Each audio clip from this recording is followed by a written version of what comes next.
Hey everyone, welcome back. So if you're doing low carb, keto, or full carnivore, you know that feeling, right? That little craving for just a simple slice of bread. Well, today we're diving into a solution that is so simple, it's gonna blow your mind. I mean, seriously, who doesn't? This just gets right to the point. You want that comfort, that convenience of bread, but you could do without the crazy recipes, the kitchen cleanup, and most of all, the carbs. Exactly. Sometimes you just want to hold a sandwich, you know? You need that perfect vehicle for a burger or for your bacon and eggs. So what do you do when regular bread is completely off the menu?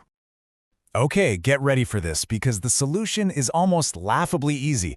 We're not talking about weird almond flours or a dozen different steps. We're talking about just two ingredients that are going to totally reshape what you thought was possible on your plate. That's right.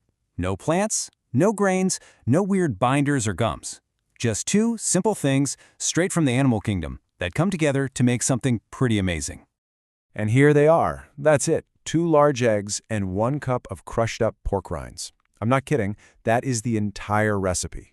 And somehow, this combination gives you a high-protein, super satisfying bread that you can toast, that holds together, and lets you have a real sandwich again. And here it is, the magic number, the reason we're all here. We are looking at basically 0 grams of carbohydrates. This isn't just low carb, folks. This is essentially no carb. It's perfect for even the strictest keto or carnivore lifestyle. Okay, I know what you're thinking. It sounds way too simple to actually work, right? How can just eggs and pork rinds turn into bread? Well, the science behind it is actually really cool and straightforward. It's all about teamwork. The eggs are the MVP here. They're the binder, they provide the protein and the structure. When you bake them, those proteins link up and hold everything together, almost like scaffolding. And the pork rinds? Well, once you bliss them into a powder, they become your flour. They bring the bulk, the fat, and that savory flavor, all without a single carb from grain.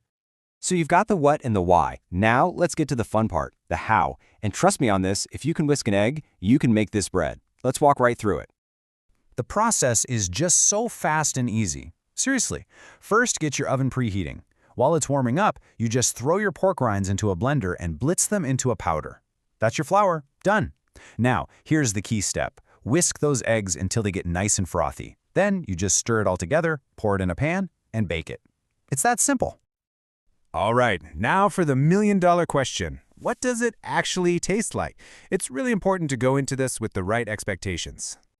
Okay, let's be totally honest. This is not going to taste like a fluffy piece of sourdough. It's not a replica of wheat bread.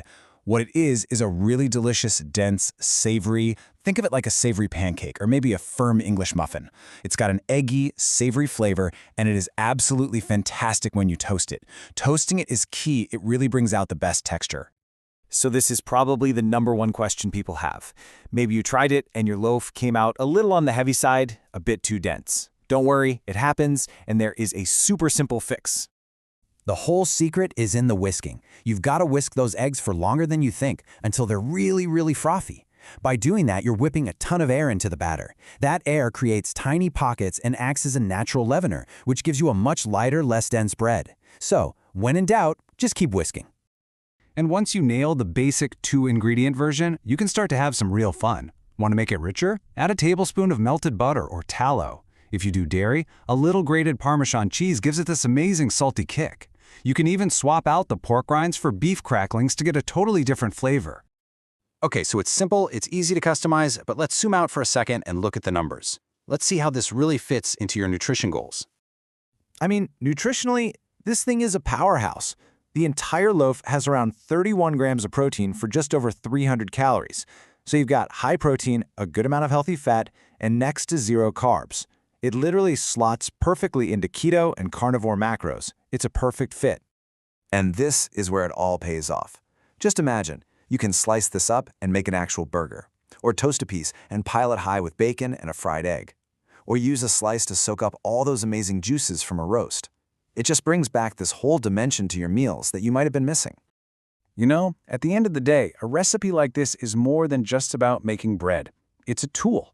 It's like a simple key that unlocks dozens of other meals you thought were off limits forever. So the real question isn't about the bread, it's about what you're going to create with it. What comfort food will you bring back first?